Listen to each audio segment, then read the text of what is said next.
Tuhan saya ambil sebagai dasar kebenaran yang akan kita sama-sama renungkan dari Kisah Rasul pasal 1 ayat 6 sampai ayat 8. Kisah Rasul pasal 1 ayat 6 sampai ayat 8. Ayat 6 sampai 8.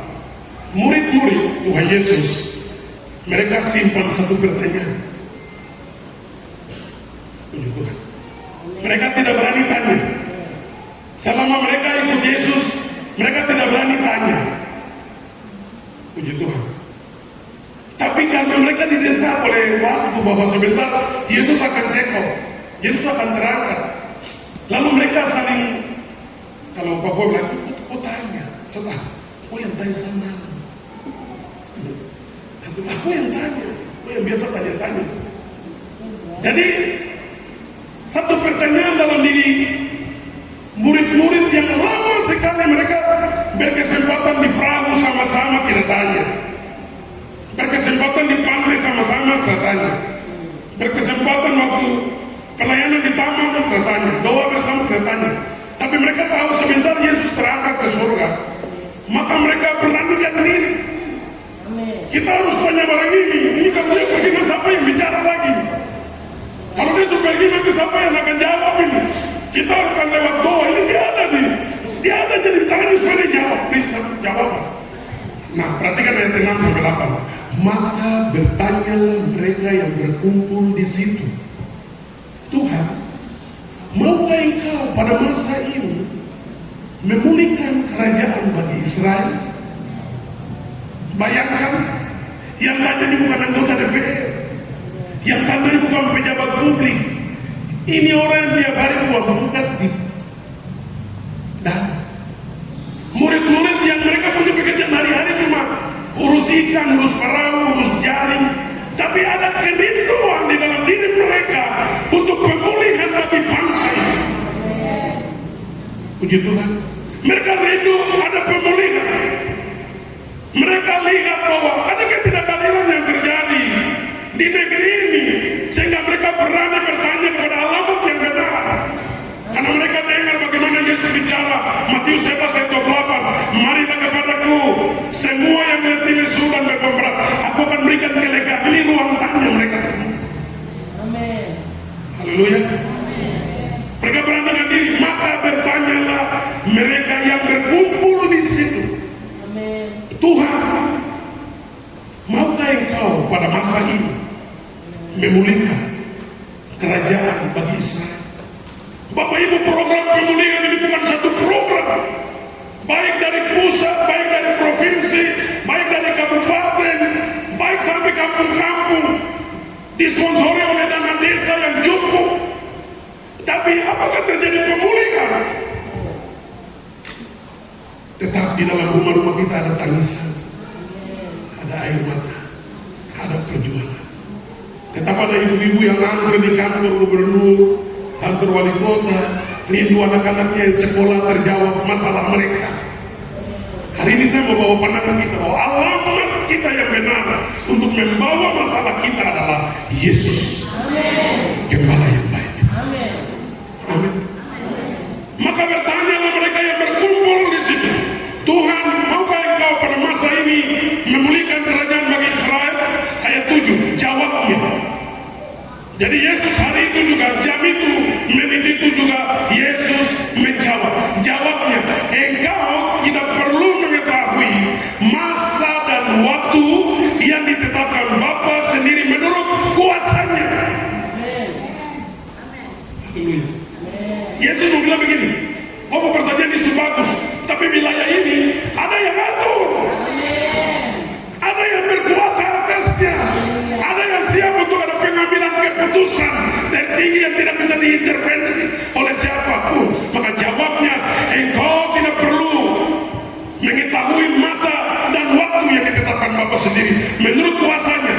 Ayat 8, perhatikan, ini yang kita harus ambil ayat 8. Tetapi kamu akan menerima kuasa. Kemuliaan Tuhan. Ini wilayah kita. Ini yang kita kerjakan. Ini yang Yesus bukakan.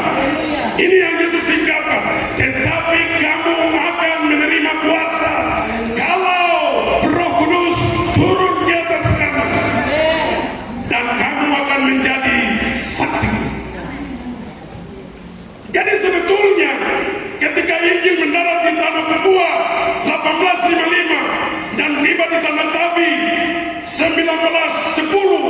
tanggal 10 Maret atau 8 Maret oleh Van Hassel di Pulau Metudebi.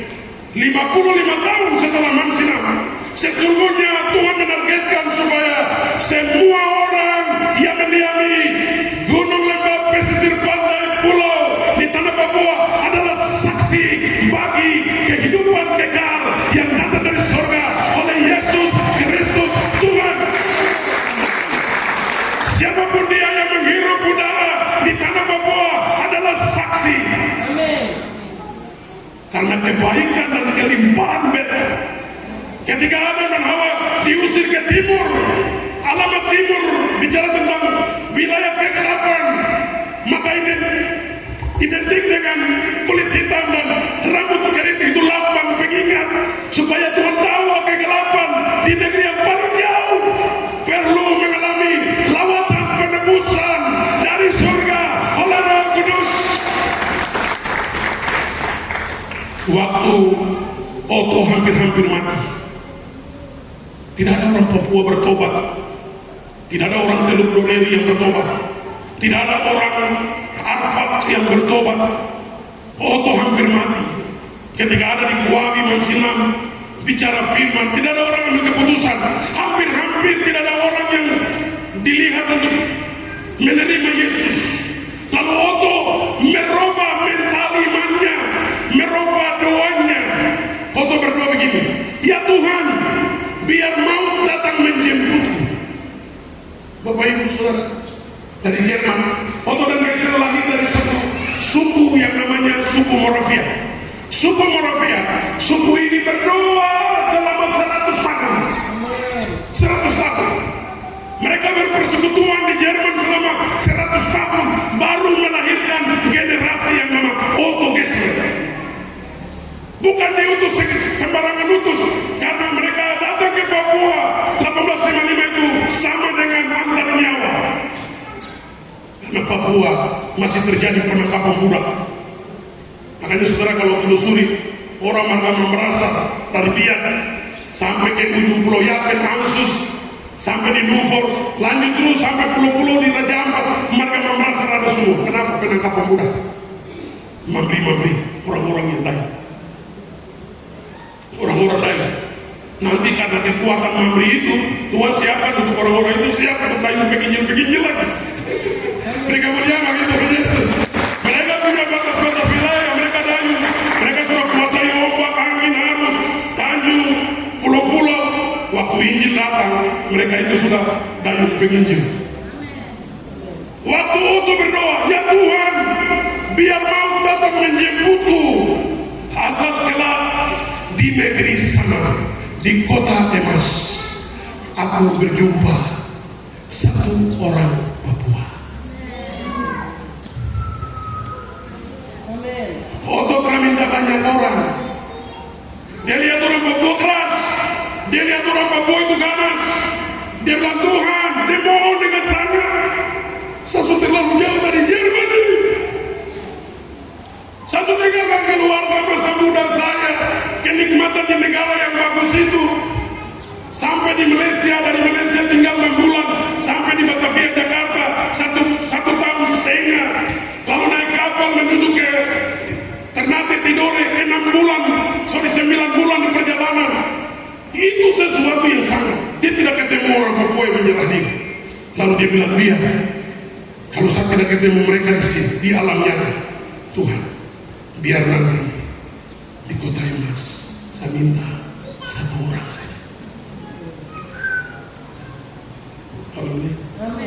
Saudara, hari ini gereja bukan satu orang, hampir seluruh orang Papua hari ini. Sampai orang mabuk, sampai suami, sampai setan di Papua hari ini tahu siapa itu Yesus. Beri kemuliaan bagi Tuhan Yesus. Haleluya, dahsyat. Amin. Tahu siapa itu Yesus. Karena doa membalikan keadaan. Doa merubah status dan masa depan. Ketika doa itu dinaikkan, orang Papua pertama yang menerima Yesus adalah orang Supiori Petrus Kavia.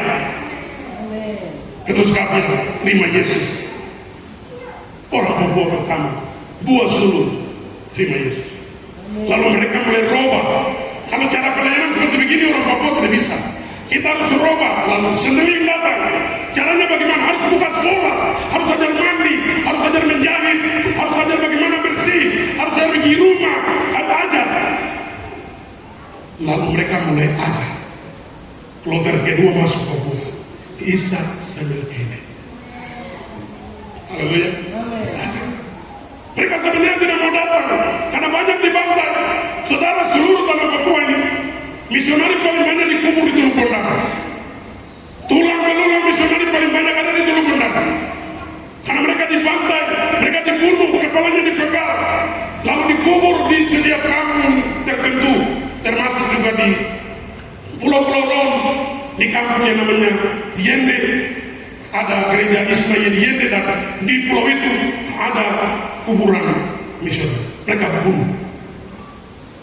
Saudara, harga yang dibayar. Kalau mereka bunuh semua satu orang Papua bisa, mereka jual nyawa semua orang Papua bisa mengenal Yesus. Hari ini lonceng gereja bunyi, orang tetap jauh dari pendengaran. Amin. Hari ini gereja terbuka pintunya besar. Apakah perlu pakai persenjataan baru suruh kita sembahyang? Saya pikir ini kasih karunia. Kalau kita masih diberi waktu hari saat, mari kita cari Tuhan. Tetapi kamu akan menerima kuasa. Ayat 8. Kalau Roh Kudus turun di atas kamu, dan kamu akan menjadi saksiku di Yerusalem dan di seluruh Yudea dan Samaria. Perhatikan, tiga ini di Israel seluruh Israel. Ada satu tempat di mana, dan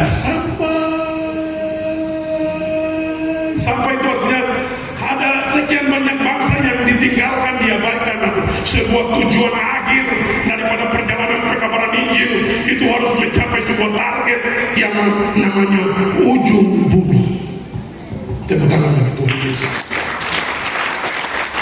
Dan penduduk ujung bumi ini sudah duduk kita ini sudah. Haleluya, tidak ada ujung bumi lain lagi. Ya, jam yang menghitung bumi perputaran waktu itu dihitung dari tempat matahari dan tanah ini. Makanya Jayapura dulu nama pertama adalah Angkasa Pura, artinya pintu gerbang tinggi, karena di situ tempat terbit matahari. Puji Tuhan. Jadi tanggung jawab kita adalah apa, saudara? Yang pertama adalah bagaimana kita bersinergi dengan Roh Kudus, bagaimana kita mengalami pemulihan dalam diri pribadi, bagaimana kita mengalami pemulihan dalam keluarga, dari jemaat yang kita ada, barulah itu akan mencapai pemulihan bagi orang lain. Yerusalem, Yudea, Samaria, sampai ujung. Dan modal kita tidak ada modal lain kecuali Roh Kudus. Tepuk tangan bagi Roh Kudus. Haleluya. Jadi kenapa sampai kita bersyukur kepada Tuhan, sebab Dia baik. Kebaikannya adalah Yesus sebagai wujud kasih karunia, dan Roh Kudus sebagai keberadaan Allah yang diberikan kepada kita. Maka Yohanes 14 ayat 15 sampai 18. Jikalau kamu mengasihi aku, kamu akan menuruti perintahku. Aku akan minta kepada Bapa, dan Ia akan memberikan kepadamu seorang penolong yang lain, supaya Ia menyertai kamu selama-lamanya, itu Roh kebenaran. Dunia tidak mengenal Dia, sebab dunia tidak menerima Dia dan tidak melihat Dia, tetapi kamu menerima Dia, sebab Ia menyertai kamu dan akan diam di dalam kamu. Tepuk bagi Tuhan Yesus. Dia. Lalu ayat 18, aku tidak akan meninggalkan kamu sebagai yatim piatu, aku datang kembali kepadamu. Artinya bahwa orang Kristen tanpa Roh Kudus adalah yatim piatu. Yatim piatu, karena tidak ada yang tolong dia. Kalau ada Roh Kudus tolong dia bisa tahu berdoa. Roh Kudus memang dia bisa memuji. Roh Kudus memang dia bisa menyembah. Roh Kudus memang dia bisa berkorban. Itu semua potensi itu dari karena ada Roh Kudus dalam diri. Puji Tuhan.